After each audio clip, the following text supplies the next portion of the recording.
of the really good, great mechanism to be put out when it comes to the gameplay or even when it comes to the team fight itself. So I'm looking forward to the drafting of Blacklist right now as they put out that as the last hero itself. And going into the drafting as well, I think that both team has their answer, has what they have what they want to actually portray here for the first match. It's gonna be intense. Do you agree on that, Stafa? I think it is going to be pretty intense. I think Blacklist definitely have the more default composition, right? They can play more for front to back. They've got solid front lines that can set up for Granger sniping from the back, and then the Joy to maybe run down ONIC. But ONIC just have a full rundown comp themselves, right? It's a more difficult lineup to play, but one that really feels like their signature style that just aims to outplay their opponents in the first place through pure micro mechanics. As the Land of Dawn opens up once again, we've got ONIC Philippines on the blue side versus Blacklist International on the red. Let's go. First match of the day, number 3. Great drafting, loving it, despite there are a little bit of unorthodox picks, but then again, we're not gonna actually judge or even probably be putting too much of assumption, because I know for a fact that ONIC Philippines, when they want to actually get it done, they will be able to put in a lot of scrimmage coming in, a lot of actually just a teasing coming in from Kirk as well as JM. Pigman, I mean, feel like they are trying to actually go in for 1v1, a little bit slightly off, trying to actually pull in, but then again, still, there's no one to be said that they will be able to get the first blood just yet. Just a little bit of teasing from both sides. I mean, that's just the EXP lane experience for you right there, right? JM and Kirk have both gone for Vengeance, so they're both aiming to be secondary front lines for their team. And from what we've seen already, I do feel like Vengeance is a better choice on Lucas overall, just to be able to run into your opponent. He does offer a good amount of crowd control and survivability with the way that his lifesteal works. His skill 1 does regen 8% max HP whenever it connects with an enemy hero. And certain teams have actually found it difficult to remove him from the equation. In comparison, ONIC just doesn't have a front line much at all. But because of that, their team lineup is going to be a lot more formless when it comes to team fighting. Okay, but we do see that Percival will be almost been tagged out, but that was the back away. But at the same time, MPP right on the first right here. Kirk trying to go in, finishing it out. First blood coming in, MPP will be taken out. But Percival managed to persevere right there, only getting that first steal for themselves. But at the same time, right here, it seems like Pinkman gonna go in for their own retract. As we see, Kinko also managed to get the second blood, but at the same time, also managed to get the turtle. But Brusco will be traded off for that 1 kill as well. It ends up being a 2-for-2 trade, but ONIC comes out on top because they were able to get the turtle as well as the kill onto NP quite early on. It seemed like a pretty solid team fight initially, with JM Pigman definitely taking a very crucial role, just outputting so much early game DPS on this Lucas. But ONIC dancing around. This is what I talked about with their lineup, right? You're going to have a hard time predicting exactly where every member is going to be standing. And I do like the willingness of Kirk and Briscoe to just basically throw their bodies to do as much damage as possible before dying. Okay. Right here, we do see a lot of intensity coming in from ONIC. I mean, right here, even Pinkman trying to actually finish off Kirk as well, trying to go in straight away with the ulti, with the Sacred Beast as well. Oh, trying to push in a little bit too ambitious, but again, it's just trying to actually pull out and get a hold of the situation. But that 1v1 is still not going to be enough to pull through, especially the fact, even though they are already on that level 4. Yeah. Looking at the state of the game right now, what typically makes top tier teams like ONIC PH scary oftentimes isn't even their micro mechanics. It's the speed at which they're able to farm the map. And even though so far the trades have been somewhat even, you can see that in 4 minutes, ONIC already has built up that 1k lead. The Blacklist ideally wants to keep up with this a little bit. In comparison, their lineup is actually a lot more late game centric, right? You want to hit the Holy Crystal timing on the Joy. You want to reach around the time where you get like the third item on the Iratel, and the Valentina also ideally wants to have a few things under her belt before she's able to really do consistent DPS. Because of that, it's actually somewhat expected ONIC should be in control in the earlier stages. And this is where the fine line that Blacklist, they really have to be aware of the situation. If they go in too early on for the screams, they will be taking off a lot of hits or probably getting a lot of the cooldown. But here are not going to go in for the stun. Managed to actually lock down at least Kurt, but not going to be able to do so. Only enough with MPPs inserting himself, able to take down, but at what cost? With 2 trades already in the side of ONIC Philippine itself, with the fact that even though they've tried to invest so much resources there, we can see the dynamic between these two teams' team fights just in the way that turtle pit was approached. MP just a bit too late to try and retry steal that from King Kong as ONIC secures another neutral.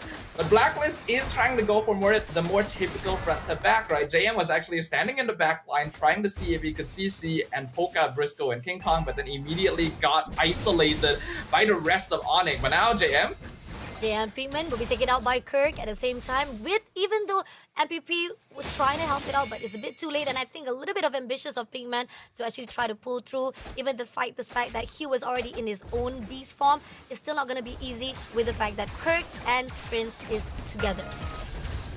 Normally a lineup like this with ONIC can be a bit difficult to play with, especially towards the mid to late game, but in the early game, if you combo it with a well-coordinated squad, you can see just how active they can be on this map, right? Their rotations are very, very quick, very decisive, and Perciva's already dead. Going in, almost able to take down. Oh, Pigman try to push away now. A little bit of overextension will be taken out now. At the same time, they're gonna go try to pull away. MPP try to push into Kara, but at the same time, he will be taken out as well by King Kong. At the same time here, Haji, we gotta be careful. He's almost been taken out. Had to pull away before he became another casualty. Kelra does end up falling there, but it is a very worthy trade as it is 1-4-3 in favor of ONIC, and that is with them diving the mid-tier 1 at the same time. An absolute victory here that immediately inflates their gold lead to 4.5k. Another tower dropping, Blacklist already slowly losing more and more control of the map. Hero picks like this allow ONIC to be incredibly independent. They don't really need to be reliant on being together in order to make things happen, and they're able to make split-second decisions within team fights on their own terms based on what they think is going to be the most effective for the team. It is a lineup that requires a lot of faith between one another to be able to do what they each need to do. But we can see that it is working out very well. The diversion still being very active and outplayed, being caught out in the mid lane. Oh, coming in for a fight here, Super Prince, and they try to caught on. I don't think it's going to be able to do so. MPPP will take down Super Prince first of all. Kirk will be in the midst with a really good strong coming in for the push, but King Kong coming in to go in for Haji. Just a little bit more, he will be able to clear out. Now pushing in straight, Kara will be in the victim. MPP push in for the triple kill at the same time. King Kong just leading off, let Blacklist get the win because he's left all alone. Not going to allow that casualty to be taken out by Perciva. Is looking for the next blood. It seems that he will try to pull away or push King Kong from their own territory, but it's a really good win coming in from Blacklist. Perciva was actually able to steal the purple buff back away. MP gonna get the turtle, able to dash away from the curtain call as well. So Blacklist finally getting a chance to breathe in the land of Dawn here. I already mentioned that ONIC's lineup is very suited to their particular gameplay style, but it is more difficult to play and more risky for this particular reason. Independent gameplay that leaves a lot of trust to each member can get punished if you end up overextending before the rest of your team is really ready to respond. Oops, coming in already. Super Prince will be locked down. Taken down immediately by Outplay. At the same time right here, Kurt is right in the midst. They all hold it out straight to Kurt. But at the same time, Kurt was taken down, able to take down Outplay. But at the same time, for the trade by the MPP itself. But King Kong pushing in as well. Pinkman gonna go all out straight. But it's not gonna be easy as King Kong has already moving away with Briscoe. I think ONIC already knew that they probably weren't going to be able to win that last fight. They're just trying to cut their losses. But MP comes on in, gets the shutdown. An unstoppable streak on King Kong inside his own jungle.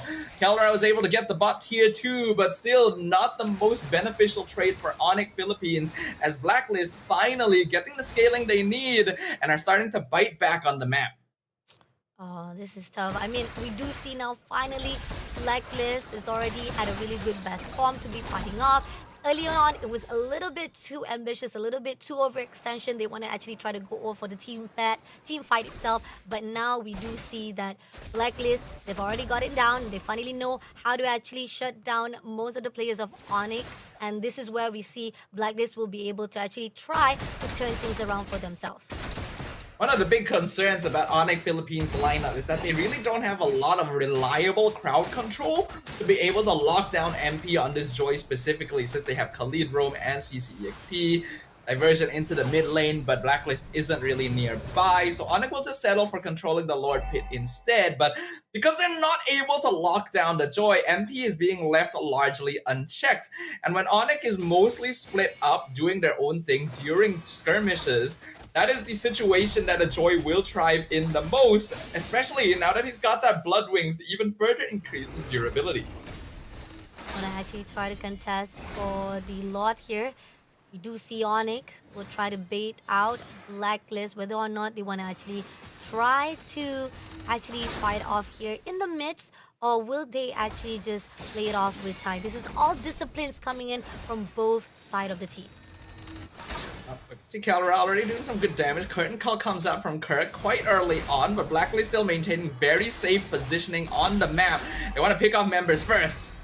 Oh, MPPB try to go in, but King Kong will be the first one to go in all out. Avatar Guardian been invested, able to take down King Kong, but at the same time, King Kong will be shut down by JMP Man. And coming in right now, Percival also trying to push in straight, is also trying to go in all out for Kurt, but it's not going to be enough. But MPP gonna try to finish it off, getting off that monster kill straight away to shut down, getting 2 pieces on the side. And this is where Blacklist open up for the Lord.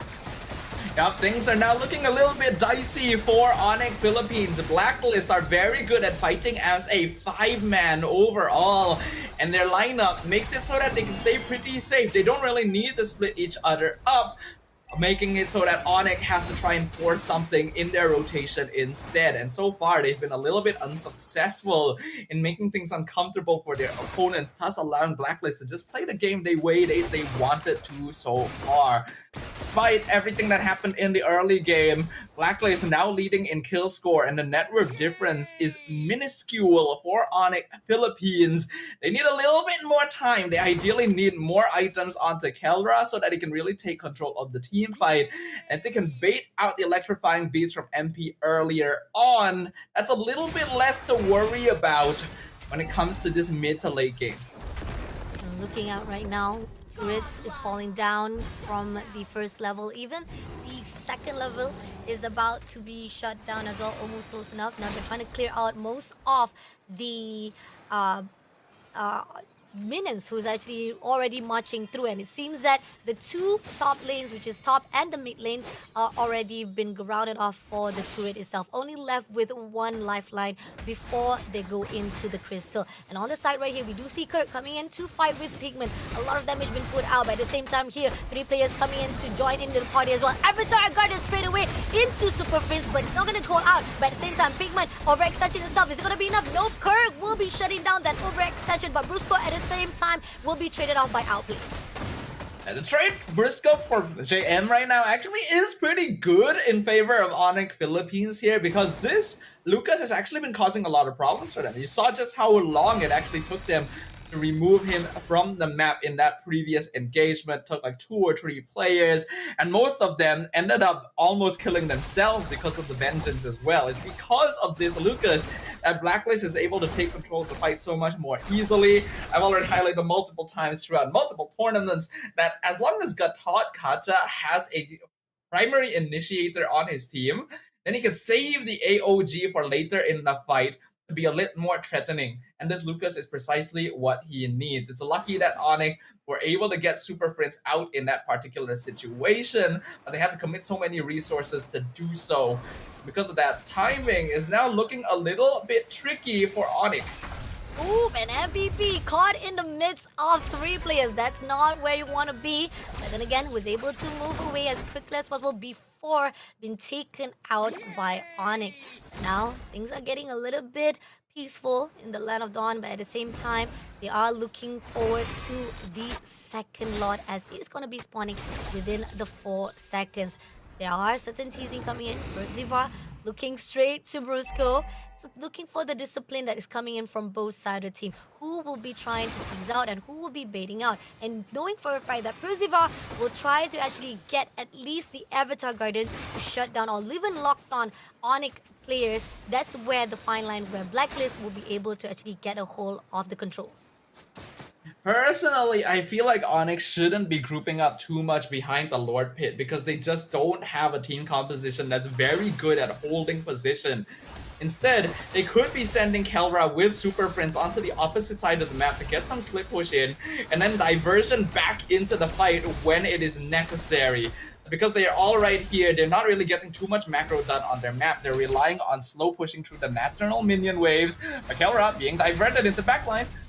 Oh, and MPP almost lost lifeline right here. And Brusco will finish off the job. But at the same time, he's right in the midst. Outplay will trade him off instantly. But at the same time, Lord has already been taken out by King Kong. And now they're going to try to go in for a fight. Or will Blacklist will shut down. Avatar Guardian, been invested. Doesn't let long anyone. But at the same time, they're pushing it. And that's going to be an investment. Haji almost able to clear out. Outplay will be able to finish off the job. At the same time, Kerr almost losing lifeline. Will clear out by JM Pigman. They got the Lord. But at the same time, Blacklist clears it out for the kills. A good idea by ONIC to start off with, but they're still trying to jump back in for this. No! And Lumo losing off already Percival as MPP and getting the double kill to JM Pigman and Haji all alone without Kelra here. And here on out, Kelra already spotted out his victim. He wants to finish off the job already. Lord is marching in here. MPP coming back, but MPP pushing out and a lot of damage. No! The overextension was not needed and now was taken out straight away by ONIC. Punished right there. At this stage, Kelra has actually reached that final item power spike. Even the Wind of Nature baited on outplayed as ONIC in a quick swing of events. It looked like they didn't get the good trade they wanted in the Lord Pit, but Kelra surviving was the true key to victory that they were eyeing here. IOG comes in, but it's not going to be enough. Avatar Guardian is just to give ideas of life to the side of ONIC. JM Pigman will be taken out by Super Pins, and this is already a tough call going into outplay as well. They're clearing out the crystal immediately, getting the first win right at the dot for the first match of the day. A very unexpected conclusion to game number one. As it appeared, Blacklist International were in full control of the mid-game, having a superior 5v5 team composition that made their jobs a whole lot easier. But sometimes, a little bit of a wild card play is what you need to break out from a tough situation. And very few teams are willing to make that call. ONIC Philippines is not one of them. The teleport into the back line on Kelra of all people, and every other player willing to sacrifice their lives to make sure that this Irritel remains a consistent threat around the Lord Pit is what allowed ONIC Philippines to finally turn things around, take game number one. And I feel like it was already a good job coming in from Blacklist because with the Lord was already marching in, and yes, it was already been taken out by ONIC. Great investments come through, but at the same time, those overextension that was done that made it even more possible that ONIC was able to actually shut down Blacklist in their own path itself. With the fact that early on, for the control-wise, yes, ONIC was already in the midst. Blacklist was already trying to come in as well as catching up to ONIC's movement. They've already had their best form as well. They've already got their itemization. But then again, when it comes to ONIC Philippines, if you mess up, you slipped up just one, it's gonna be easy for them to shut you down immediately. Yeah, a single mistake really is all that it takes in this current meta, because gold just swings so wildly, especially if you end up losing your cores more than once in a row at the very end.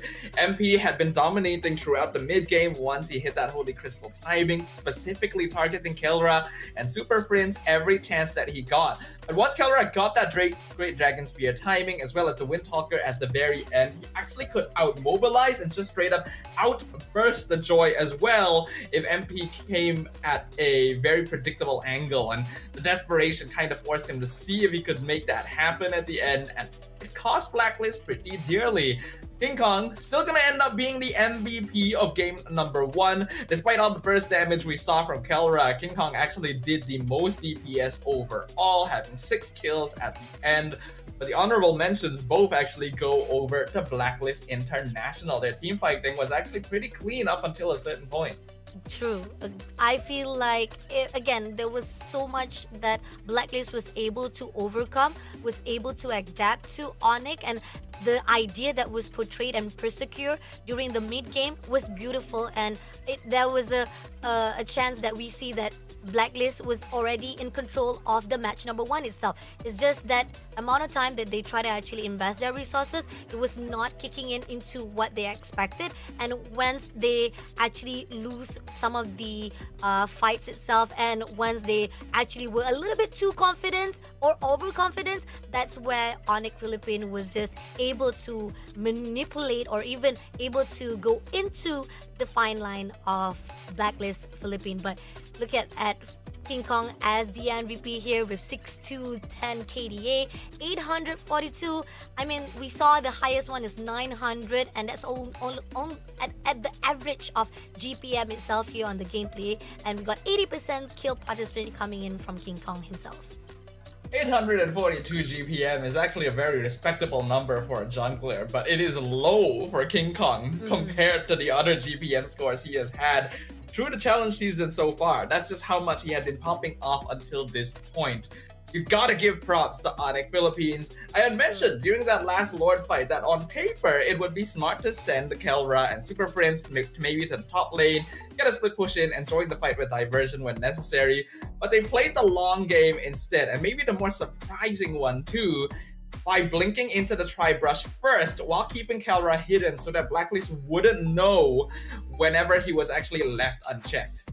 Oh, and the fact that early on, Blacklist was, again, started out too ambitious. They want to actually initiate a lot of the team fights, but then again, you talked about how Blacklist was not actually in a good position to go in for the fight, because early on, definitely a lot of the damage will be put out more to ONIC, and that's why we see ONIC Philippines was the one who was already leading off the kills, leading off the economy-wise. But at the mid, that's where Blacklist was already at a really best form, and every time the investments of the Avatar of Guardians was just right on point by Persever. And even so, they were able to actually separate, divide ONIC Philippines to get the kills they needed to actually slow things down of the movement coming in from ONIC. I think we still have to give a lot of props to Blacklist. JM Pinkman especially did a very good job in the early to mid game of holding things tight and breaking a lot of attention onto himself. But Lucas is one of those characters that will drop off later into the game, so he's no longer quite as effective then. I think Haji is still doing what Haji things,